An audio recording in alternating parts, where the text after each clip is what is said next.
السلام عليكم ورحمة الله وبركاته. بسم الله الرحمن الرحيم. الحمد لله رب العالمين،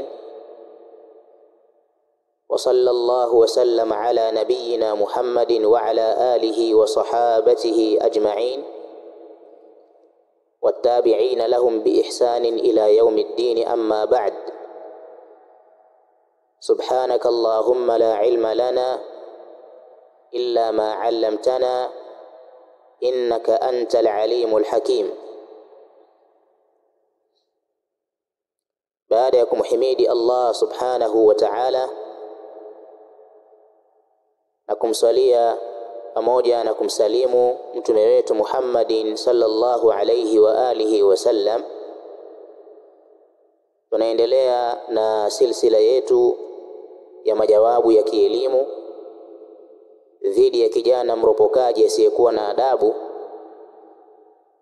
ajiitaye Shafi ba Salim, hadahu Allah wa iyana ila alhaq. Na majawabu haya bado ni majawabu juu ya klipu yake ya kifedhuli ambayo ameipa anwani inayosema raddi adabishi kwa jahili la kiwahabi Qasim Mafuta. Akathubutu kumuita shekhe wetu Abul Fadhl Qasim Mafuta, Allah muhifadhi, kwamba ni jahil, kwamba ni mjinga.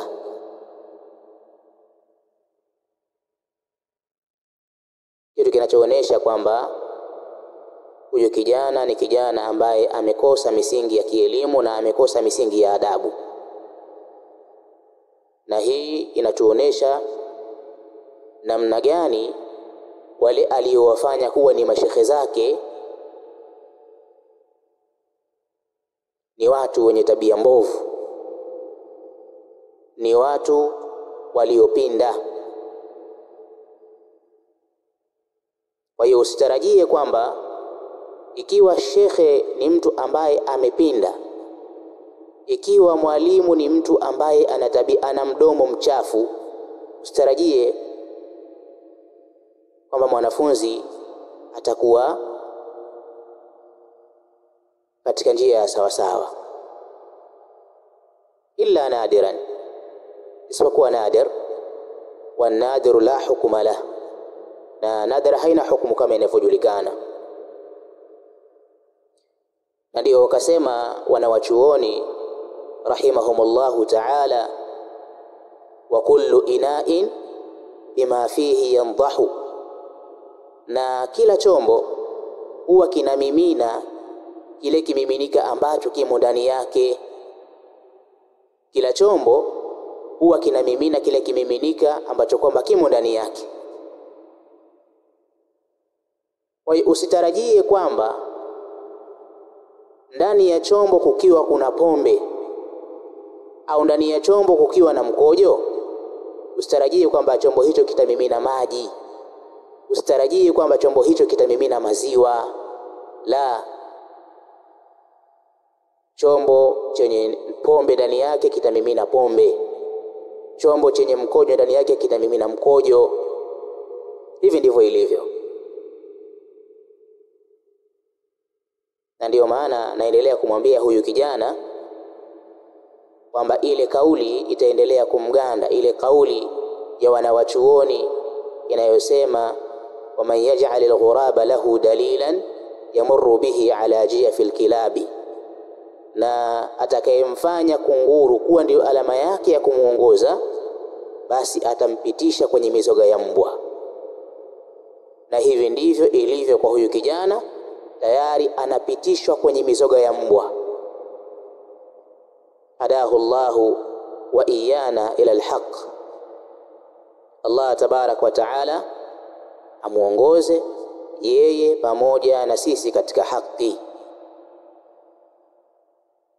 Na kama nilivyoeleza kwamba huyu kijana ni kijana ambaye kwamba anakwenda kibubusa, anaiga kiupofu, na huu ndio ukweli usiopingika.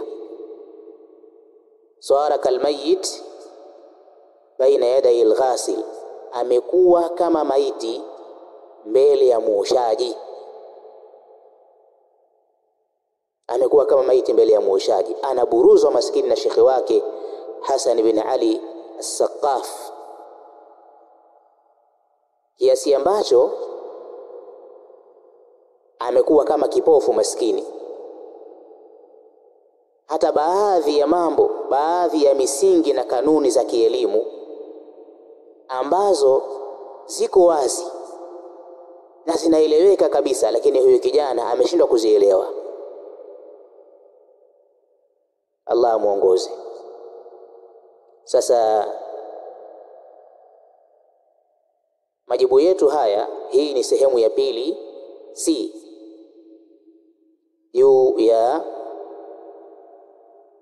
ile kilicho ndani ya ile klipu yake ya kifedhuli. Lakini niwakumbushe kwamba nilieleza tokea mwanzo kwamba watu wa batil wana vitu viwili, au miongoni mwa vitu walivyonavyo watu wa batil ni vitu viwili. Wana vitu vingi ambavyo ni vituko, vitu vya ajabu ajabu, wanavyo vingi sana ahlul batil. Lakini miongoni mwa vituko vya ahlul batil ni vitu viwili. Kitu cha kwanza walichonacho ahlul batil ni tanaqub, ni kujigonga katika maneno yao, na hivi ndivyo batil ilivyo. Batil huwa inajigonga gonga, hainyooki hivi. Lakini kitu cha pili ambacho wako nacho ahli batil, kama nilivyotangulia kusema mwanzo, wanaweza wakatumia hoja, wakatumia dalili ambayo wanaona kwamba inawasapoti katika madai yao ya batil, wakaifanya kuwa ni hoja na wakaitumia. Lakini kwa bahati mbaya maskini, ikawa ile hoja iko dhidi yao. Yani wamekuwa kama vipofu, hawaoni vizuri, wanakurupuka katika kuziendea dalili na hoja, na wakazifanya kwamba ni hoja zao zenye kuwatetea. Lakini kwa bahati mbaya zile hoja na zile dalili zinakuwa ziko dhidi yao. Yani ndani ya ushahidi huo wanaoutumia, hali ya kuwa mapovu yamewatoka, wakiona kama wanatoa dalili kubwa yenye kuwa sapoti, kumbe ndani ya ushahidi huo wanaoutoa, ndani yake kuna ushahidi unaoonyesha kwamba unawabomoa wao wenyewe bila ya wao kujua.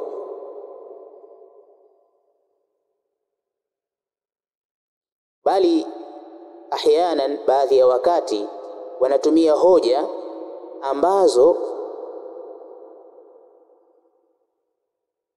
ni hoja zenye kuwatetea wapinzani wao. Yani wale ambao kwamba wao wanawapinga, wanaona kwamba ni wagomvi wao, wanatumia hoja ambazo ni hoja ambazo zinawatetea wagomvi wao bila ya wao kujua. Na hilo mtakuja kuliona biidhnillahi alkarim katika sehemu yetu hii kwenye majibu haya, mtakuja kuliona insha Allahu taala. Katika nukta ya leo nitaanzia pale kwenye vigawanyo vya tauhid, kwani kuna hoja ambayo huyu kijana ameitumia katika kuelezea haya masala ya vigawanyo vya tauhid. Kuna hoja kaitumia maskini, kaitumia hoja hii akidhani kwamba ni hoja yenye kumtetea yeye katika kuvipinga vigawanyo vya tauhid. Lakini maskini, kumbe hoja hiyo aliyoitumia ni hujjatul lana, ni hoja ambayo kwamba inatutetea sisi, ni hoja ambayo kwamba inaonesha kwamba ni hoja yetu sisi.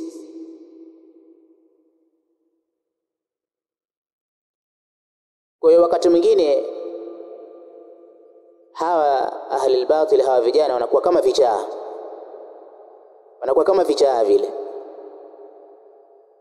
Kichaa anaweza akakwambia wewe ambaye ni mzima, una akili zako timamu, waweza ukashangaa kichaa anakuambia wewe mwehu nini? Nadhani kama mmeshawahi kukutana na vichaa mnalijua hilo. Baadhi ya vichaa unaweza ukashangaa anakuambia wewe mtu mwenye akili zako timamu, akwambia wewe mwehu. Wewe huna akili. Wakati yeye ndio kichaa. Sasa ahli al-batil wakati mwingine huwa wanakuwa kama vichaa vile. Mtaliona hilo.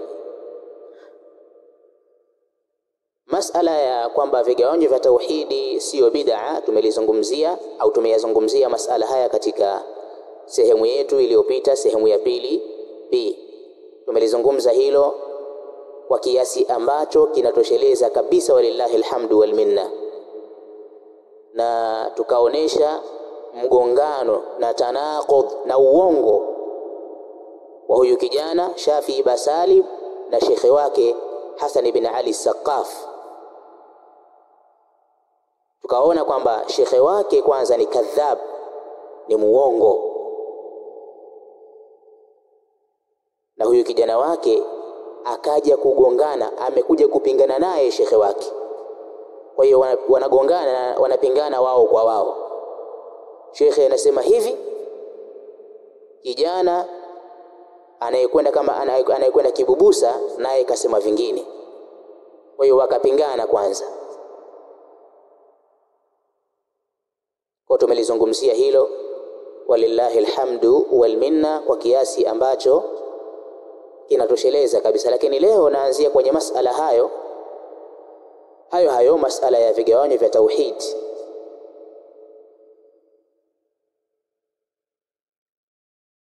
Ninamweka sawa huyu kijana alipokuwa akizungumzia vigawanyo vya tauhidi na akijaribu kuvipinga. Alitoa kanuni,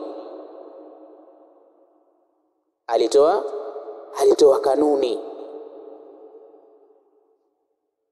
Hiyo kanuni yeye akaona kwamba kanuni hiyo inamtetea kwamba ni hoja kwake, hali ya kuwa ni hoja ambayo kwamba inamkandamiza na kumtupilia mbali na kumvunjilia mbali mgongo wake.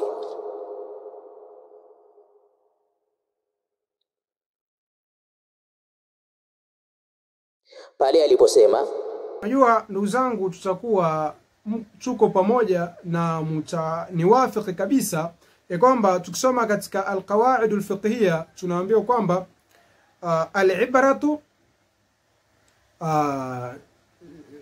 للمقاصد والمعاني لا للألفاظ والمباني طبعا au shay min hadha.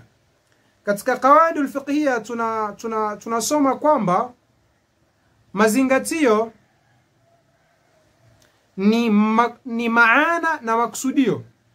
Al-ibratu lilmaqasid walmaani la lilalfadh walmabani. Taban kuna kipengele hapa kimenitoka kwamba maksudio ya ni si maneno wala si yale matamko, hapana, ni makusudio yaliyobebwa na yale matamko. Mwisho wa kunukuu. Hii ndiyo kanuni aliyoitoa na ndiyo maelezo aliyoyatoa huyu kijana, akiyaegemeza kwake na akidhani kwamba hii ni hoja katika madai yake. Kumbe maskini kanuni hii inaonekana haielewi. Kanuni hii inaonekana haielewi. Kwanza amekurupuka. Na hapa ndipo tunapoona kwamba inawezekana akawa amekwenda kinyume na shekhe wake. Kwa sababu huyo shekhe wake mwenyewe sidhani kama anaweza kuwafikiana naye katika ufahamu wake huu ugonjwa, ufahamu wake huu wa kijinga. Sidhani kama atakubaliana naye katika hili. Sasa wewe kijana, hivi ni kweli umeitafakari, umeizingatia, umepitia vitabu? Umepitia kweli vitabu vyenye kuelezea maana halisi ya kanuni hii? Au umekurupuka tu kama aliyetoka usingizini? Mimi nahisi umekurupuka tu kama aliyetoka usingizini. Na haya ndiyo matatizo mliokuwa nayo nyinyi watu wa batil. Mwakurupuka kukimbilia kuzungumza vitu hali ya kuwa bado hamjavifanyia utafiti, hamjavichunguza kwa kina kabisa kwamba je, hii hoja ninayoitoa kwanza inanisapoti au itakuwa ni kombora litakalonisambaratisha mimi mwenyewe. Mnazungumza kwa kukurupuka bila wai. Hivyo ndivyo mlivyo wewe, kadhalika na shekhe wako Hassan bin Ali Saqaf. Na ushahidi wa hilo ni hii kanuni uliyoiweka hapa. Billahi alazim, wallahi wa billahi wa tallahi, kanuni hii ukirejea katika vitabu vyote ambavyo vimeifafanua kanuni hii, hii ni hoja ambayo inatutetea sisi ambao tunasema kwamba tauhidi imegawanyika. Tukataja majina matatu: tauhidur rububiyya, tauhidul uluhiyya, tauhidul asma'i wa sifat. Kanuni hii ni hoja kwetu sisi, ni hoja na ni dalili ambayo inatutetea sisi, sio wewe. Allahu akbar, subhanallah. Ujinga gani huu sasa? Kama ulijui hilo, unajua sisi huwa hatukurupuki kama mnavyokurupuka nyinyi. Wacha tukusomee maelezo machache ya wanawachuoni juu ya kanuni hii.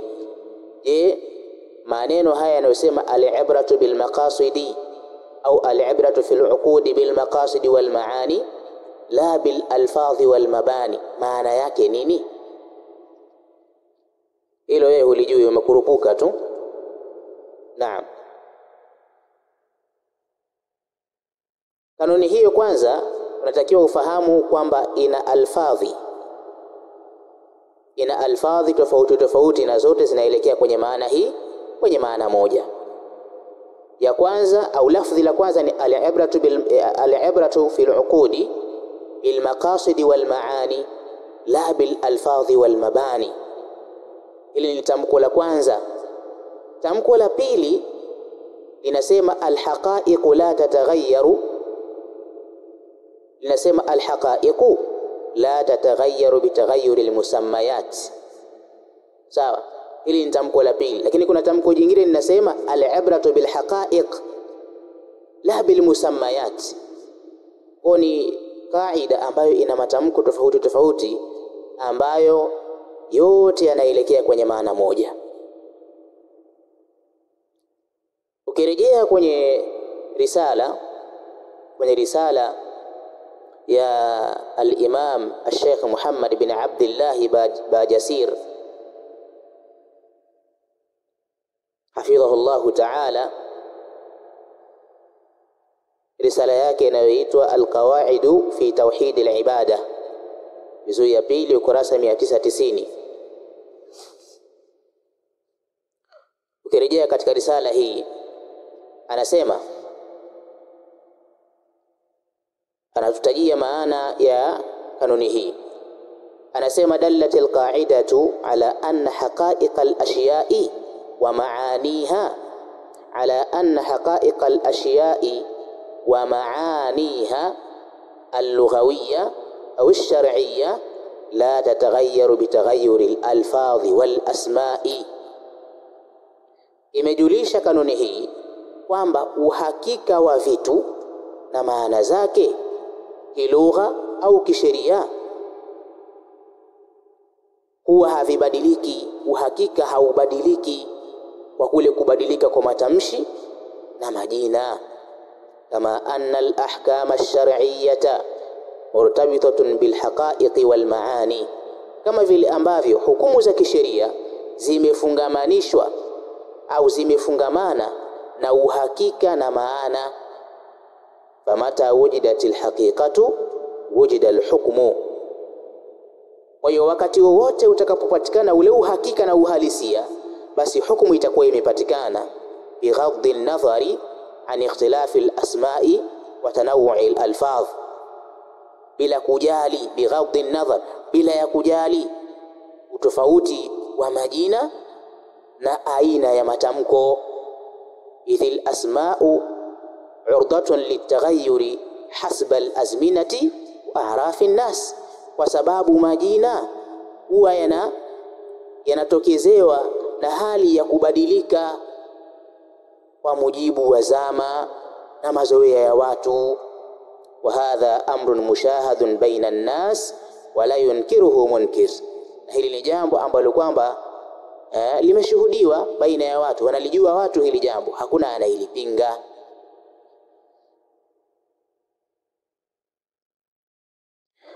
Haya maelezo mbona yako wazi?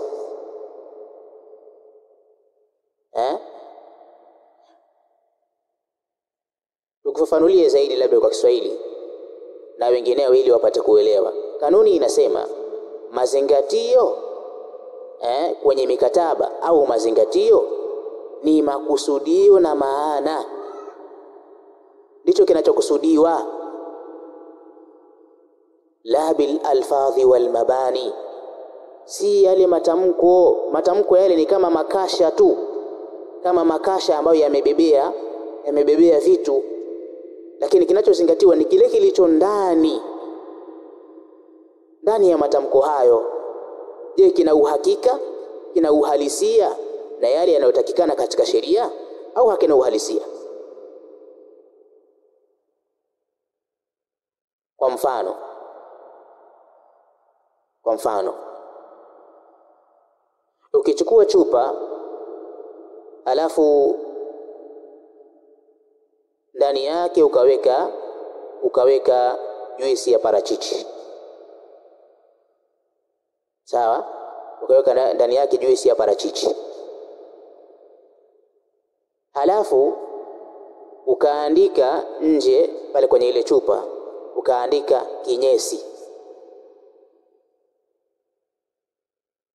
Je, kitakachozingatiwa hapa ni hili jina, kwamba tukiona tu pale kumeandikwa kinyesi basi moja kwa moja tu hukumu kwamba kilicho ndani ni kinyesi? Au kitakachozingatiwa ni kile kilichokuwa ndani? Tukifungua hivi tukaangalia tukaona mbona ni juisi hii, kwa hiyo kitakachozingatiwa si kile kilichokuwa ndani? Jawabu, kitakachozingatiwa ni ule uhakika wa kile kilichokuwa ndani, sio hili jina ambalo kwamba liko hapa nje. Tutaelewana vizuri hapa. Na mifano katika hilo ni mingi, na wanawachuoni wameitoa kanuni hii kwenye milango kwenye mlango wa masala ya al-uqud, mambo ya mikataba ya kibiashara na mikataba mingine zile al-uqud. Unaona kwamba mazingatio kwenye masala hayo, kinachozingatiwa ni makusudio na maana, siyo yale matamshi. Kwa mfano, leo wamepatikana watu wakaweka majina mazuri kwenye baadhi ya miamala ya kiriba. Miamala ina uhakika na uhalisia wa riba, lakini wao wakaondosha jina riba, wakaweka jina zuri pale, wakaita faida. Sawa, hii faida. Sasa ndio wanawachuoni wanaeleza kwamba mazingatio ni makusudio na maana, au kinachozingatiwa ni uhalisia na uhakika. Je, hiki kitu mbona tukiangalia ndani yake kina uhalisia kwamba hii ni riba? Ala, kumbe kwa sababu uhakika wake hii ni riba, hili jina hili hata kama ni jina zuri, hili jina halitozingatiwa. Itakachozingatiwa ni ule uhakika ulio ndani yake. Na hali kadhalika kinyume chake, kitu kizuri, kitu ambacho ni kizuri, ambacho uhalisia wake ni kitu kizuri kabisa, halafu kikapewa jina baya, hili jina baya, hili jina halitozingatiwa wala hakitotiwa dosari eti kwa sababu ya hili jina, bali kitakachozingatiwa ni ule uhalisia na uhakika wake kwamba ni kitu kizuri cha sawa. Na kwa mfano huo ndiyo maana tuwaambie siku zote kwamba nyinyi mnaposema kwamba hawa ni mawahabi, mawahabi, alwahabia, mawahabi. Na wakati mwingine mkasema kwamba hawa ni mushabbiha au mujassima. Sawa? Tuwaambia al-ibratu bil haqa'iqi wal maani au al-ibratu bil maqasidi wal maani la bil alfadhi wal mabani. Makusudio ni ule uhakika. Je, ni kweli hao mnawaita mawahabi ndani yao kile wanachokiamini na wanachokiitakidi ni kweli? Ni uwahabi? Je, ni kweli ni tajisimu? Jawabu, hapana. Itikadi walionayo hao mnaoita mawahabi as-salafiyun, ikipekuliwa unakuta itikadi yao ndiyo ile itikadi ya Bwana Mtume sallallahu alaihi wasallam, ndiyo ile itikadi ya maswahaba, ndiyo ile itikadi ya tabi'ina na wema waliotangulia. Kumbe tunabakia tunasema kwamba kumbe nyinyi kuwaita kwenu ahlus sunnati wal jamaa kwamba ni mawahabi, ili jina halitodhuru chochote, kwa sababu mazingatio sio majina, mazingatio ni uhakika na uhalisia.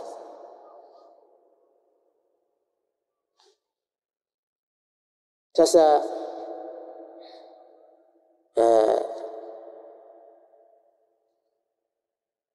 wewe kijana na shekhe lako, lau kama mngezingatia sasa hii kanuni, basi msingekuwa na haja ya kusema kwamba vigawanyo vya tauhidi ni bid'a. Msingekuwa na haja ya kuyasema hayo. Kwa hii inaonekana hata maneno ya wanawachuoni hamuyaelewi wala hamuyafahamu. Alafu uzuri, wewe mwenyewe umekiri kabisa katika maelezo yako, umetoa maelezo mazuri yenye kuashiria kwamba maana ya haya maneno haya, tauhidur rububiyya, tauhidul uluhiyya, tauhidul asma'i wa sifati, umekiri mwenyewe kwamba yana maana nzuri, maana tena ni maana ya sawa sawa kabisa. Ulipokuwa ukitoa maelezo kwamba usiangalie kwamba msiangalie tu dhahiri hapo kwamba tauhidur rububiyya kumpokesha Mwenyezi Mungu katika matendo yake, tauhidul uluhiyya kumpokesha Mwenyezi Mungu katika ibada, tauhidul asma'i wa sifat. Kumbe wewe mwenyewe wajua kwamba kilichobebwa na haya matamko ni kitu cha sawa kabisa. Tauhidur rububiyya maana yake ni kumpwekesha Allah tabaraka wa taala katika matendo yake. Sasa labda uje useme kwamba Allah hana sifa ya kutenda, lakini mimi na wewe na Waislamu wote tunakubaliana kwamba Allah subhanahu wa ta'ala ana sifa ya kutenda, anatenda. Kuna matendo anayatenda yeye mwenyewe Allah subhanahu wa ta'ala, khalqi, kama vile kuumba, sawa, kutoa riziki, kuendesha ulimwengu. Haya ni matendo yake Allah subhanahu wa ta'ala. Allah anatenda. Kwa tauhidur rububiyya maana yake ni kumpwekesha Allah tabaraka wa taala katika matendo yake, uitakidi kwamba Allah tabaraka wa taala almutafarrid, amepwekeka, yuko peke yake katika matendo yake, la sharika lahu fi dhalika, hana mshirika katika hilo.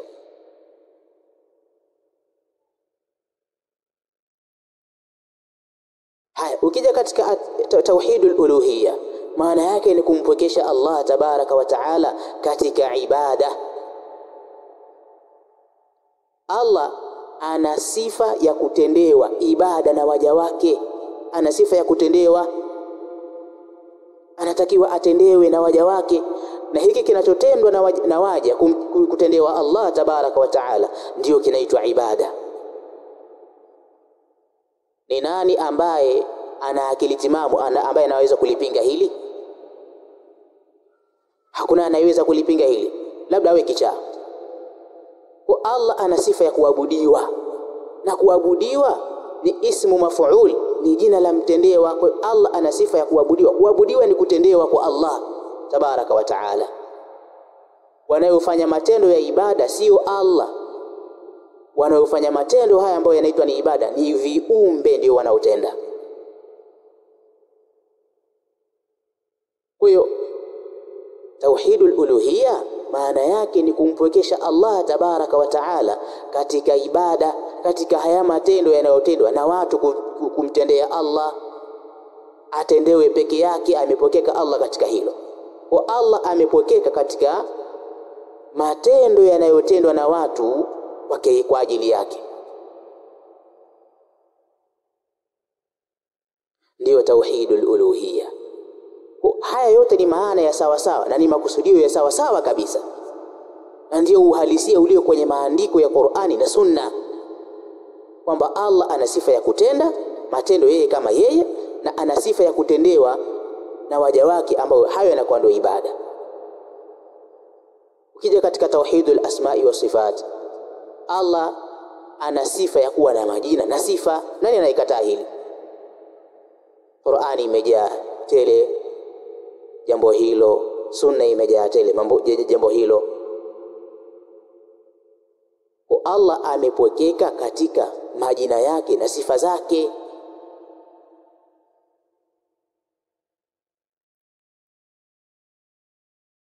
Mambo mbona yako wazi?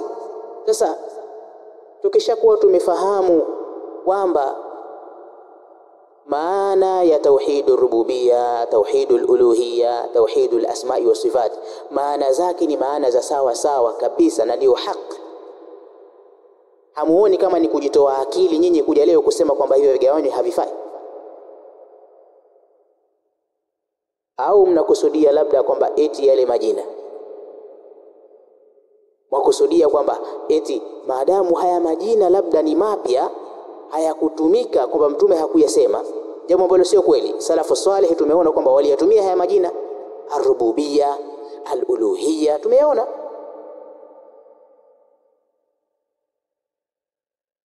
Sijui mnachokingangania ni kipi? Mkisema kwamba majina hayakutumika na salafu salih, tuambie sio kweli, majina yametumika. Majina yametumika na wema waliotangulia. Sasa maana za hivyo vigawanyo vya tauhidi, sawa, maana zake mbona ni sahihi? Ndio hivyo hivyo kama yanavyoeleza maandiko ya Qur'an na Sunna. Sasa tujalie kwamba haya matamko labda yangekuwa hayakutumika katika zama za salaf, au labda hayakutumika katika Qur'an na Sunna, lakini kinachozingatiwa sio haya majina. Haya majina ni makasha tu ya kubebea. Kinachozingatiwa ni ile maana na makusudio. Al-ibratu bil maqasid wal maani, makusudio, mazingatio ni makusudio na maana. Ndicho tunatakiwa kukishika, la bil alfadhi wal mabani, sio kuja kungangania matamko na yale majengo ya maneno. Sasa nyinyi mlichokingangania hapa, mmengangania majengo ya maneno, mmekwenda kinyume na kaida hii, mkajifanya hamna akili, hamkuelewa. Kwa hiyo mmengangania tu yale majengo ya maneno, al-alfadh bas. Tauhidul rububiyya, tauhidul uluhiyya, tauhidul asma'i wa sifat. Na baadhi ya watu wanaojitoa akili, wao wanasema kabisa kwamba ni aya gani imesema kwamba tauhidul rububiyya, tauhidul uluhiyya, tauhidul asma'i wa sifat. Wao wanajitoa akili wakaenda huko.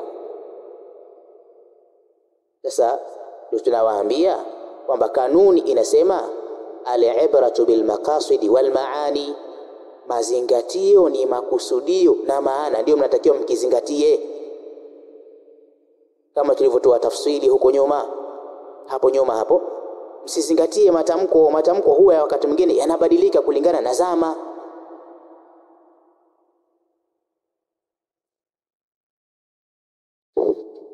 Na kwa kifupi kabisa ni kwamba ukiangalia utagundua kwamba tauhidi imegawanyika.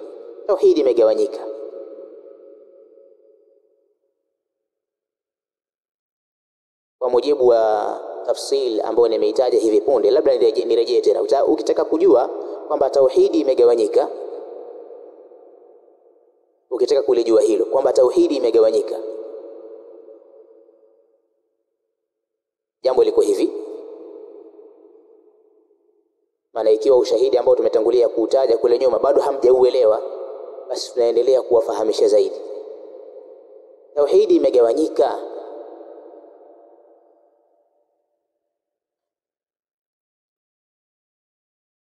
Ushahidi mwingine wenye kuonesha kwamba tauhidi imegawanyika. Je, tunakubaliana kwamba Allah tabaraka wa taala ana sifa ya kutenda? Huwa anatenda matendo yeye kama yeye, au hamlikubali hili? Sidhani kama kuna atakayesema halikubali, na atakayesema kwamba halikubali hilo atakuwa ni kafiri kichaa. Allah ana sifa ya kutenda yeye mwenyewe, ana matendo ambayo anayatenda. Na Allah tabaraka wa taala katika surati Fatir anasema, hal min khaliqin yarzuqukum minas samai wal ardh, je, kuna muumbaji mwingine anayewaruzukuni? Hal min khaliqin ghairu Allah, je, kuna muumbaji mwingine asiyekuwa Allah tabaraka wa taala? Yarzuqukum minas samai wal ardh, ambaye anakuruzukuni nyinyi riziki tokayo mbinguni na ardhini. Allah anauliza hilo swala katika surati Fatir mwanzoni kabisa. Je, mkiulizwa nyinyi hili swali mwalijibu vipi? Mnalijibu vipi nyinyi? Au majawabu ya swala hili yanatakiwa yaweje? Allah aliposema, je, kuna muumbaji mwingine asiyekuwa Allah anayekuruzukuni nyinyi? Majawabu yanatakiwa yaweje? Yanatakiwa yawe kwamba ndiyo, kwamba yupo muumbaji mwingine ambaye anawaruzuku watu. Jawabu hapana. Jawabu ni hapana. Jawabu ni kwamba hakuna muumbaji mwingine ambaye anatoa riziki, anayewaruzuku wanadamu riziki toka mbinguni na ardhini asiyekuwa Allah. Hakuna. Sasa hiki ni kitendo cha Allah, kumbe Allah amepwekeka. Hii ni tauhid, ndio tauhid rububia. Kwa hiyo swali linarudi kwamba je, tunakubaliana kwamba Allah ana sifa ya kutenda? Jawabu ndiyo, Allah ana sifa ya kutenda. Hilo moja. Kwa hii ni tauhid, anatakiwa apwekeshwe katika matendo yake. Swali la pili. Swali la pili. Je, tunakubaliana kwamba Allah ana sifa ya kutendewa ibada? Jawabu ndiyo, Allah ana sifa ya kutendewa ibada. Ndio kuabudiwa kwenyewe huko. Kuabudiwa maana yake ni kutendewa ibada. Je, kama ni hivyo, hizi ibada hizi au hiki kitu kinachoitwa ibada, kitu hiki ambacho kwamba kinaitwa ibada, ni kitendo ambacho anakitenda nani? Au ibada ni matendo ya nani? Je, ibada ni matendo ya Allah? Allah ndiye anayetenda ibada, au ibada ni matendo ya viumbe? Bila shaka ibada si matendo ya Allah. Allah hatendi ibada bwana. Ibada ni matendo ambayo wanayatenda viumbe kumtendea nani? Kumtendea Allah tabaraka wa taala. Sio matendo ya Allah, ni matendo ya viumbe. Na hivi ndivyo wanavyosema wanawachuoni. Ukirejea katika kitabu At-Ta'rifat cha al-Imam al-Jurjani al-Hanafi rahimahullahu ta'ala, amelieleza hilo. Ibada fi'lul mukallaf, ibada ni kitendo anachokitenda mwanadamu mwenye kukalifiwa na sheria. Sawa? Ala khilafi hawa nafsihi, kinyume na matamanio ya nafsi yake. Ta'dhiman li rabbih, kwa ajili ya kumtukuza Mola wake. Kumbe hapa kuna vitu viwili sasa. Mpaka hapa tumepata jawabu kwamba kuna vitu viwili. Kuna matendo ya Allah na kuna matendo ya viumbe ambao ndio ibada. Hivi ni vitu viwili tofauti. Sawa? Na hakuna mtu mwenye akili timamu ambaye anaweza akaja akasema kwamba eti matendo ya Allah na matendo ya wanadamu ni kitu kimoja. Sio kweli. Matendo ya Allah ni kitu kimoja. Cha kwanza hiki, anatakiwa Allah awekeshwe kwenye hicho. Hiyo ndio tauhid rububia. Halafu kuna matendo ya waja ambayo ndio yanaitwa ibada. Sawa? Hiki ni kitu cha pili ambacho anatakiwa apwekeshwe Allah tabaraka wa taala ndani yake, afanyiwe Allah peke yake, na hiyo ndio tauhidul uluhiyya, kumpwekesha Allah tabaraka wa taala katika kuabudiwa kwake. Na kwa lugha nyingine wanasema tauhid au ifradullah bi af'ali al-ibad, kumpwekesha Allah tabaraka wa taala katika matendo ya waja. Kwa hiyo acheni kukurupuka. Wakati mwingine kinachowasumbua ni nini? Kinachowasumbua nyinyi ni chuki binafsi, ni chuki ambazo kwamba zimepindukia mipaka, kama sio ujinga. Mnapinga vitu ambavyo kwa mujibu wa misingi ya kielimu wala havina dosari kabisa, havina dosari yoyote, bali viko sawa sawa kabisa, lakini mnajitoa akili na kujitoa ufahamu na kujifanya wajinga msioelewa. Allah awaongoze.